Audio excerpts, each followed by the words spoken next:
जय गुरुदेव, जय गुरुदेव नाम कृष्णा।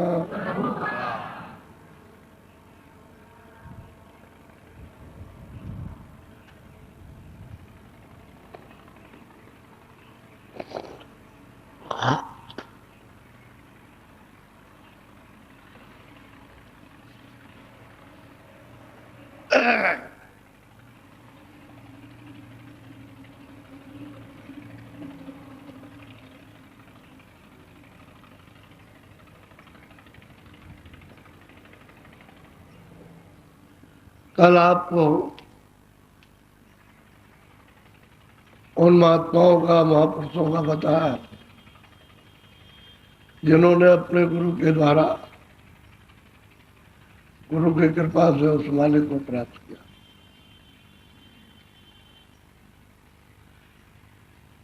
फिर उन्होंने कभी जैसे आप साधन करते हो वैसे करते हैं, वैसे ही किया। ऐसा नहीं कि वो गड़े हुए चले आए। ऐसे आपसे साधन कराया जाता ऐसे उन लोगों ने भी साधन किया है, तभी तो ये सब कुछ मालूम होगा। तो जो लोग की क्रिया है मनुष्य शरीर की, वो तो सबको करना। अब वो तो गुरु की कृपा के ऊपर है। किसी पर जल्दी हो गई, किसी विशेष मेहर हो गई, और कोई उनके आदेश में, उनकी भक्ति में, उनकी शरण में हो गया, और कोई नहीं होता है। कोई उनकी बात को नहीं सुनता, कोई मानता नहीं, कोई जो बताया जाए वो करता नहीं। अभी तो बहुत अड़चने पहले की अपने अपने कर्मानुसार स्वभाव पड़े हुए उसकी आती रहती है। और लोग ऐसा है, थोड़ा सा जरा ध्यान देके आप सुनो, बोलो।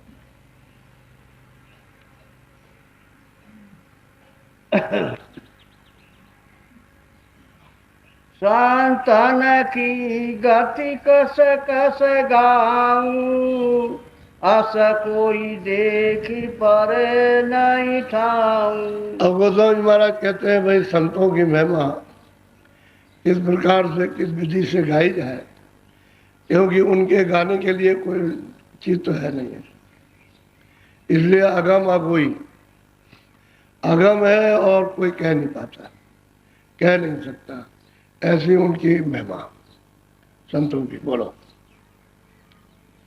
मोरी मत नीची माहुर सींची, संत चरण की लार। अब कहते हैं कि मेरी मति बहुत, मतलब है ओछी थी, मति बहुत गंदी थी। जैसे दही में मट्ठा मिल जाता है तो घी नहीं निकलता, कहते हैं कि इसी तरह से मेरी मति चारों तरफ फैली हुई थी। लेकिन बस ये था कि संत चरण उनकी लार में हो गया, उनकी शरण में हो गया। तो एक ही निशाना कि बस इन्हीं की शरण से काम बनेगा, दूसरा और कोई काम अपने बल पर से तो कुछ नहीं बन सकता। जब हम कुछ साधन कर रहे हैं, कुछ विवेक विचार कर रहे हैं, कुछ ये कर रहे हैं, उससे कुछ नहीं। बस कहते हैं कि भाई संत चरण, एक ही आधार पकड़ा। बोलो। कर मन की मैली बिसरस फेरी, शांत चरण चित जाई बसी। कहते हैं कि भाई कर्मों में हम लिप्त थे, अपने को आप कहते हैं, और विषयों का आहार करते थे। अब ये तो सब उन्होंने कोई चीज छोड़ी नहीं है। अब उतनी उम्र में क्या विषयों का आहार करेंगे। ये तो सोचते कि 15-16 साल में क्या विषयों का आहार होगा। तो कहते हैं कि नहीं, हम कर्मों में डूबे हुए थे, अपने को पता ही नहीं था कि कौन कर्म क्या है, कौन कर्म क्या है। और विषयों का, इंद्रियों का आहार ये बस इतना था कि संत चरण, बस संतों के चरणों को उसका आधार था कि उनके सहारा, और किसी का कोई सहारा नहीं। बोलो। मति अतिरंका मन में शंका, बिसरस कस की धार। अब वो अपने को बताते हैं कि भाई हम शंका के समुद्र हैं। विषयों का आहार करते हैं, जैसे नदी बह रही है ऐसे विषयों का आहार करते हैं, और शंका में डूबे हुए। और फिर विश्वास नहीं होता है, प्रीत भी नहीं है, प्रेम भी नहीं है, हाथ और बात भी नहीं है। कहते हैं सबसे अपने को इतने छोटे ये यार करते हैं। कोई ये समझेगा कि भाई उन्होंने कुछ संतों के चरणों में कुछ तो माफी मांगी नहीं होगी, कुछ तो जुग जुगान की माफी, जन्म जन्मांतरों की जितने बार जल में होंगे वो सब माफी मांग रहे थे। हम तो ऐसे थे, ऐसे थे जी। एक आधार संतों के चरणों। यहाँ कहीं किसी जगह ये जिक्र नहीं किया कि मैंने राम का या किसी देवी देवता का आधार ले लिया।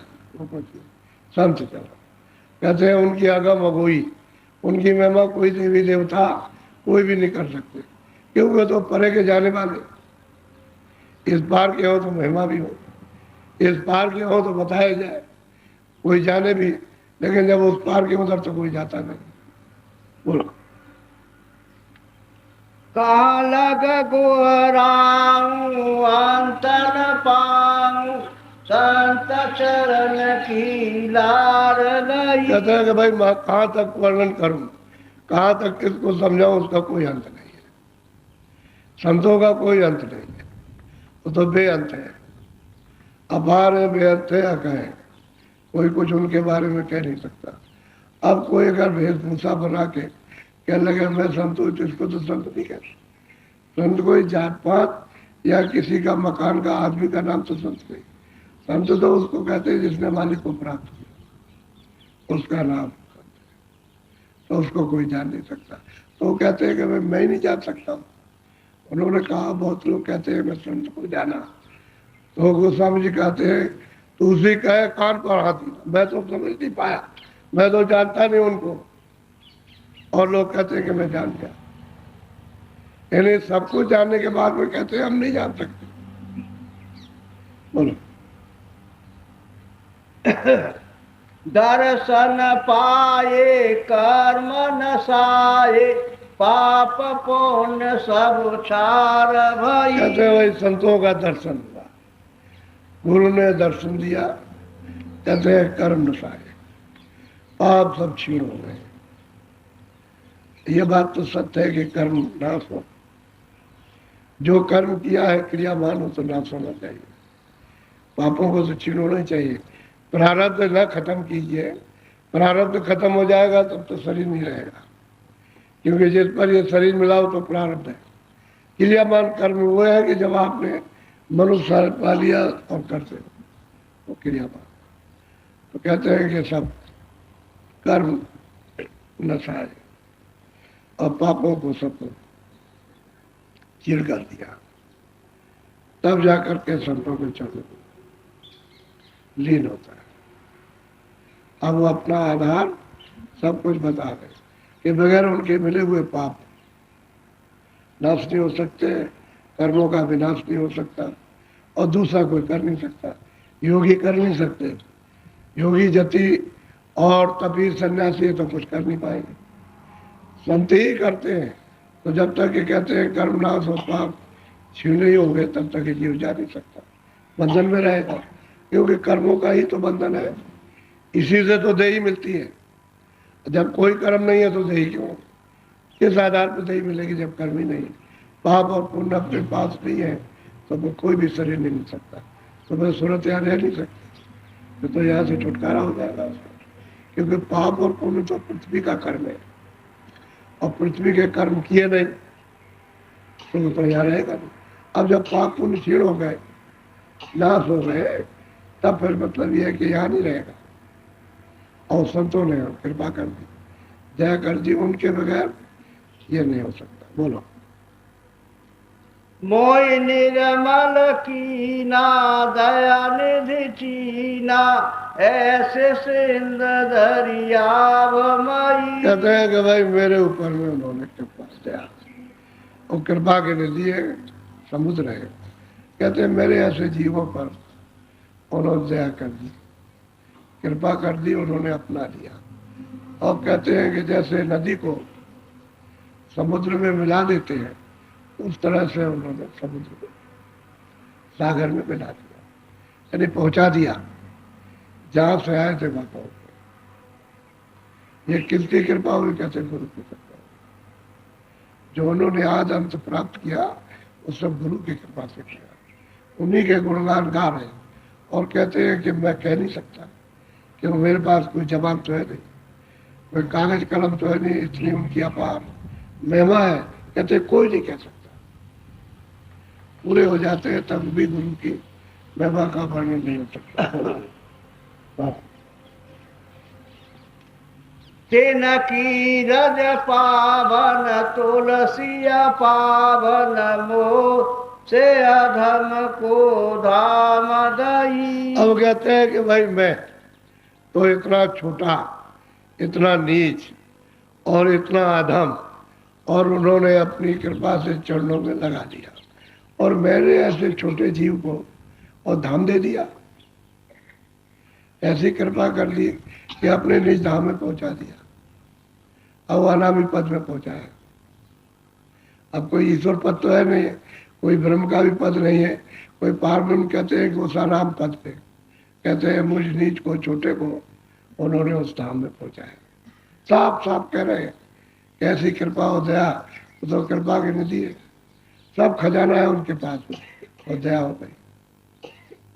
यानी जो जिस पर दया नहीं कर सकता उस पर दया करके और निज धाम दिया।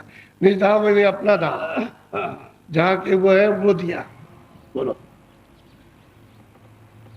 तुलसी नीच निहार संत शरण न्यारा किया। कहता है कि भाई तुलसी ने जो सबसे छोटा था, जो नीच था, जो कुबुद्धि था, कहते हैं कि ऐसी कृपा दया हुई कि सबको निहारा, सबको देखा।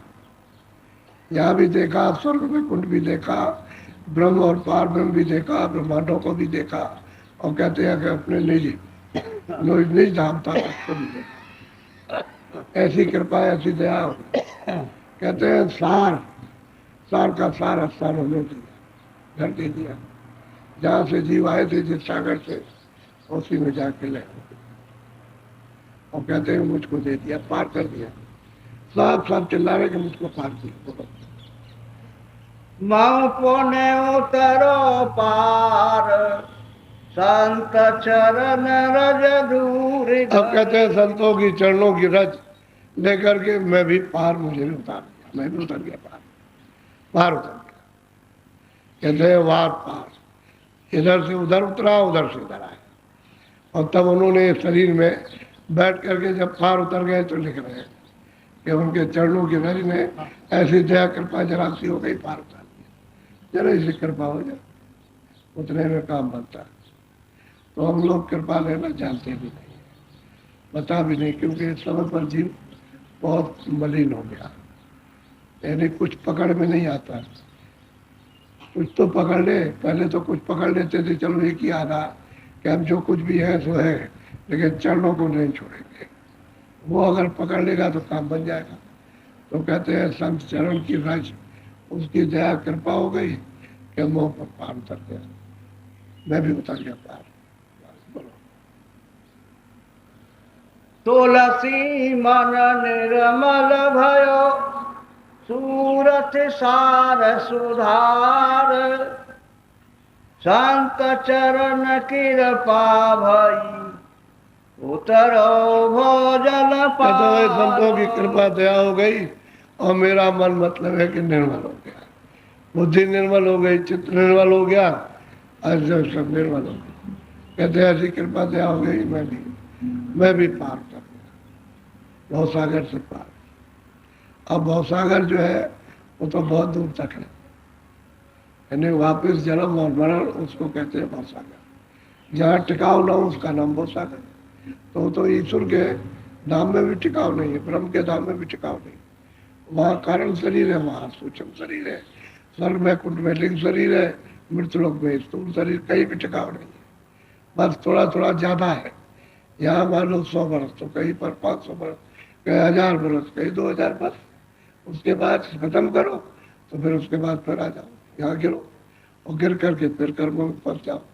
तो ये टिकने की जगह तो है नहीं कि बहुत मेहनत करके भी प्राप्त किया तो वहाँ रुक नहीं सकते, भोग लेंगे, आनंद ले लेंगे वहाँ का, और समय पूरा हुआ तो करना, फिर सूरज ढकेल दी जाएगी, नीचे उतार दी जाएगी। इस तरह से कहते हैं मैं भी वो सागर से पार, गुरु की कृपा से और दया से उतार दिया, ऐसी दया हो गई। बोलो। घट रामायण सार ये अगार गतियों कही। गोस्वामी जी महाराज कहते हैं भाई मैंने जो घट रामायण को लिखा, यानी यहाँ से दोनों आंखों के ऊपर का, तो कहते हैं मैंने सार लिखा, सार भेद बताया और आगे का बताया, आगे से आगे का। जितने भी किताबों में जो इशारे लिखे उसके आगे और उसके आगे और उसके आगे। कोई कहे कि भाई ब्रह्मा विष्णु महादेव उसके भी आगे कहा, और उसके बाद ईश्वर उसके भी आगे कहा, तो ब्रह्म उसके भी आगे का कहा। कहते हैं मैंने सार भेद, जहाँ से सब जीवात्माएं आई है वो मैंने इसमें लिखा, इसमें और कुछ लिखा नहीं, सार भेद लिखा। जो गुरु ने कृपा और दया की है और पार उतार दिया, जो हमने अपनी आंखों से लखा और देखा, उसका अनुभव किया, वो मैंने इसमें लिखा। मैंने कोई और कोई झगड़ा झुगड़ा नहीं गाया, किसी तरह का सार भेद बताया। जीवों के जाने के लिए तुम इस रास्ते से आए हो, इसी रास्ते से, लेकिन जाओगे कब कि गुरु की कृपा हो जाए। तो गुरु मिलना चाहिए, वो नहीं मिलेगा तो कृपा नहीं होगी। बोलो। बूझे बूझन हार बिन सत गुरु पावे। कहते हैं कि भाई कोई पूछेगा, कोई खोजेगा, खोजते खोजते खोजते खोजते अगर कहीं किसी से पूछ लिया तो बिना सतगुरु के कोई बता नहीं सकता। घर में जाने का रास्ता तो वही बताएगा जो जानता है, और जो नहीं जानता उसे क्या मालूम। तो कहते पूछते तो रहो, अपनी ही चीज तो कम से कम पूछते रहो कि भाई मैं कहाँ से आया, मैं कौन हूँ और कहाँ जाऊंगा, ये पूछते रहो। तो पूछते पूछते पूछते अगर कहीं मिल जाएंगे तो आपको बता दें कि तुम वहाँ से आए, और जो नहीं मिलेंगे आपको कुछ नहीं बताएंगे, क्योंकि वो जानते नहीं। पूछते रहो, इसलिए कहते हैं भाई खोज करो। खोज करने का मतलब ही यही है कि पूछना कि कहाँ मिलेंगे, किस जगह मिलेंगे, कैसे मिलेंगे। पूछते रहो कि भेद बताने वाला मिल जाए। बोलो। साते गुरु चरण निवास निस दिन सूरति बसी रही। कहते हैं भाई सतगुरु के चरणों में अब तो निवास हो गया, और सूरत हर वक्त सूरत उनके चरणों में बसी हुई, उनके चरणों में ठहरी है, लिपटी है, वो चरण नहीं छोड़ सकती है। और चरण है गगन में, आकाश में, आंखों के ऊपर। जब सूरज चढ़ के जाए तो वहां चले, कहते हैं हर वक्त वहां बसी पड़ी। अब वो छोड़ नहीं सकती चरणों को, और उसी से आती हो जाती है, ऊपर जाएगी नीचे आएगी, चरण पकड़े रहेगी, वो नहीं छूट सकते। एक बार पकड़ने के बाद फिर नहीं छूटते, तो पकड़े रहते। वो तो डोर है, नाम के शब्द की डोर है, उसको पकड़ लिया फिर नहीं छूटती, वहीं तक शब्द आ रहा, और उसी को आपने छोड़ दिया। अब यह है कि वो जब तक नहीं मिलते हैं चरण कमल, जब तक शब्द नहीं मिलता तब तक वापस नहीं जा सकते। कहते हैं निस दिन हर वक्त वहीं पर बैठी हुई है, एक पलक भी फिसलती और छोड़ती नहीं। बोलो। संत चरण अभिलाष पल छिन छिन छूटे। कहते हैं संचरण अभिलाष, मतलब यह है कि कहते हैं छिन छिन, सबसे छोटे समय में भी छूट नहीं सकता। इतनी खुशी, इतना आनंद, इतनी प्रसन्नता, प्रफुल्लता इतनी, कहते हैं इतनी अभिलाष। भूख लगी तो जब भोजन मिलेगा तभी भूख मिटेगी। कैसे ऐसी दया कृपा गुरु की हो गई, संचरण की, कि उन्होंने अपने से लगा करके और छिन छिन हमेशा सचेत कर दिया, होश में कर दिया। छिन छिन तो ये शरीर आपका जा ही रहा है बदहोशी में, काम काज करते हो होश ही नहीं जाता कि मुझको स्मरण करना या मुझको ध्यान करना है, भजन करना, उसमें लीन हो गए उसी काम। फिर काम है, क्रोध है, लोभ है, वो है, उसमें लीन गए, उसमें उसमें आता। इन विकारों में तो आप जुट गए। संत चरण कैसे मिलेंगे, उनकी कृपा कैसे पा सकते हो, और स्थिर कैसे करोगे। अपनी सूरत को कैसे निपटाओगे, कैसे पकड़ोगे उसको, जब बीच में इतने विकार भरे हुए। तो कहते हैं मेरा मन निर्मल कर दिया, बुद्धि चिन्मल कर दिया और निर्मल हो गया। अब वो संसारी थी, अब तो और पकड़ो, चरण को पकड़ो। बोलो। घट रामायण माही अर्थ वेद अंदर सही। कहते हैं कि भाई मैंने घट रामायण में सब भेद मैंने बताया, सबका भेद बताया, योगियों का, जतियों का, सन्यासियों का, एगोसुरों का, ब्रह्मा का, विष्णु का, शिव का, ईश्वर का, ब्रह्म का, पार ब्रह्म का, सबका भेद घट रामायण में सबका कहा। और कैसे तुम पार उतरोगे ये भी बताया। कहते मैंने सब कुछ कहा, मैंने बाहर कुछ नहीं कहा, न कोई राम की कथा कही, न कोई सीता की, न कोई रावण की कथा, मैंने तो सब अंदर का भेद लिखा, मैंने कुछ नहीं। और उस रामायण में भी यही लिखा, उसमें भी कहते हैं रामचरित मानस में मैंने यहाँ का कोई भी कुछ नहीं लिखा, मैंने तो ब्रह्मांडों का सब लिखा। अब जो उधर जाता आता हो वो तो समझेगा, जो उधर नहीं जाता, उधर नहीं देखता, वो रामायण को और इसको क्या समझ सकता, कुछ नहीं समझ सकता। कुछ जानते ही नहीं कि जीवन चरित्र क्या था और पहले कैसे थे और क्या करते थे, कुछ नहीं जानते, किसी को नहीं मालूम। बस वो पढ़ दिया किताब को, बस कथा वार्ता होने लगी, बस। अब ये पता नहीं कि उन्होंने क्या प्राप्त किया और क्या लिखा, ये कुछ नहीं मालूम। बस रावण लंका राम यह काम गति ना कही। कहते हैं भाई वो लंका जो रावण की है यहाँ पर, और राम जो मतलब है कि दशरथ के पुत्र थे, मैंने ये नहीं कहा, मैंने इसको नहीं कहा। तो लंका और राम दूसरे हैं, वो तो ब्रह्मांड में, वो लंका तो ब्रह्मांड में, यहाँ नहीं। इन राम और रावण के बारे में हमने कुछ नहीं कहा, न लड़ाई के बारे में, न राम के बारे, न उसके बारे में, न सीता, न कैकेयी, न भरत, न शत्रुघ्न, न कुछ नहीं। ऊपर में मैंने ब्रह्मांडों का सोचा, और ऊपर में जो है उसकी छाया है बस। अब छाया को आपने मान दिया, तो इतना ही अंतर। ये छाया है तो छाया गायब हो जाएगी,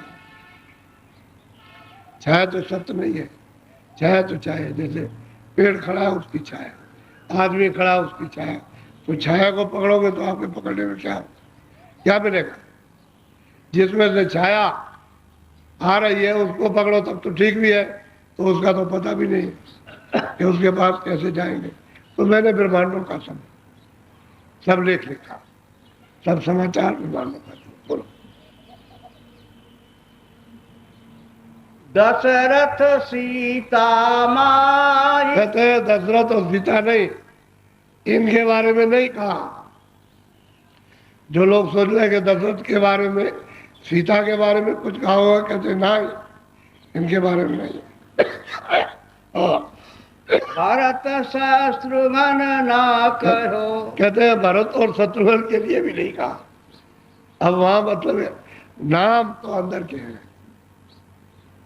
अब वो अंदर के नाम जो ब्रह्मांडों में है, उन नामों को लिया तो आपने यहाँ जो नाम रखा उसको मान लिया कि ये सीता। सीता तो जब आई थी तो उसका नाम नहीं था, तब तो नहीं था, फिर नाम आपका रख दिया कल्लू, आपका नाम लल्लू रख दिया, आपका नाम रमेश रख दिया। तो अब ये तो आपके बारे में थोड़ी कहा, वो तो ऊपर ब्रह्मांडों के बारे में। क्योंकि जब गोस्वामी जी महाराज ने उस अगम गति को प्राप्त कर लिया और अपने घर में पहुंच गए, सब कुछ जान गए, कोई चीज बाकी नहीं, तो सब कुछ कह सकते हैं। और जो वहां है वहां है नहीं, तो आपकी समझ में क्या है, वहां की चीजें तो यहाँ है नहीं। छाया जरूर है, तो छाया की छाया, छाया की छाया, तो कितनी जगह उसके पर्दे पर छाया पड़ी, तब ये छाया है, इसलिए आपके हाथ नहीं आती। तो कहते हैं मैंने भरत उसके लिए भी, शत्रुघ्न के लिए भी नहीं कहा, और ना मैंने दशरथ और सीता के लिए कुछ कहा, ये तो मैंने कुछ कहा ही नहीं। राम और रावण के लिए बोलो। ये निरखो घट माई बाहिर गति मति भरम है। अब कहते हैं कि तुम अगर बाहर मानते हो राम को, सीता, भरत को, लक्ष्मण को, तो ये भरम है, अगर इस गति को जानना चाहते हो तो घाट पर बैठ के अंतर्दृष्टि को खोल करके तब रखो, तब देखो, तो पता चलेगा कि कौन है राम, कौन रावण है, कौन राम है, कौन सीता है, कौन भरत है। तब तुम्हारी समझ में आएगा ऐसे कुछ नहीं। ये भरत है जो आप कहते हो। कोई कहता त्रेता में, कोई कहता द्वापर में, कोई कहता सतयुग में, कहते ये भरम। और भरम वो सत्य कभी होता नहीं, भरम तो पानी है। भरम कहते हैं शंका। जब शंका हो जाती है तो झगड़ा हो जाता है। भरम होता है, फंस जाता है, ये है कि नहीं है, कि नहीं है, कि नहीं है। अब उसको देखा तो कभी नहीं। अगर तुम इनको सबको देखना चाहती हो तो अंतर्घाट पर बैठ करके देखना, और जब दृष्टि सूरत की खुलेगी तीसरी आंख, तब ये सब दिखाई देता है। इसके पहले कुछ नहीं जान सकते। बोलो। घट रामायण माही, घट विधि गति मति सब कहते हैं मैंने घट रामायण में ये कुछ नहीं कहा, मैंने तो जो ऊपर की गति विधि ज्ञान और उसकी पहुंच, उसका आनंद, उसका धाम, वो मैंने वर्णन किया। मैंने यहाँ का कुछ नहीं कहा, संसार का, इस विस्तृत जगत की कोई बात नहीं की है। लेकिन अब क्या करें, जब उधर नहीं जाएगा तो उसी को मान लेगा। और क्या, तो इसी को। अब अगर घट की बात करते हैं, किसी को घट ही नहीं मालूम, घाट ही नहीं मालूम। घट कहते हैं घाट को, जैसे गंगा जी का घाट है, तो सब जगह घाट तो होता नहीं है। जहाँ लोग नहाते हैं उसी को कहते हैं घाट। तो जहाँ सुरतें बैठी हैं उसको तो महात्मा जानते हैं, और तो कोई जानता नहीं। जो वो जानेगा वही जानेगा। अब किसी को घाट मालूम क्या है, घाट क्या। अब इनसे पूछा जाए कि घाट क्या चीज़ है, तो बेचारे क्या बताएंगे। और जब समझते समझते, सुनते सुनते समझ और करने लगेंगे तो घाट जान जाएंगे, और वहाँ से देखने सुनने लगेंगे तब समझेंगे घाट तो ये है। सूरत का घाट तो ये है। सूरत तो सीता को भी कहते हैं, और जी भी कहते हैं, सूरत भी कहते हैं, सीता भी, राधा भी, कई एक नाम इसके। इसी सूरत के जो दोनों आंखों के पीछे बैठे, लेकिन कहते हैं कि हमने इनके बारे में कुछ नहीं कहा। न राम, न रावण, न लड़ाई, न झगड़ा, न मार, न पीट, इसके बारे में हमने कुछ नहीं कहा। तो ऊपर ब्रह्मांडों का सब संदेश दिया कि वहाँ क्या क्या हो रहा, और आप इसको समझ बैठे। बोलो। परखे परम निवास, यह आकाश अंधरमय। कहते हैं भाई, तो जो परखेगा, पहचानेगा, जानेगा, वो जब परम गति को निवास करेगा वो जान सकता। जब तक वहाँ पहुँचेगा नहीं तब तक वो जान नहीं सकता। वो भी है कि जब घाट पे बैठ के आकाश में, गगन में चढ़ेगा, तब जा करके पहचानेगा, जानेगा। और जब गगन में चढ़ के नहीं जाएगा तो क्या जानेगा, क्योंकि ऊपर तो जमीन है।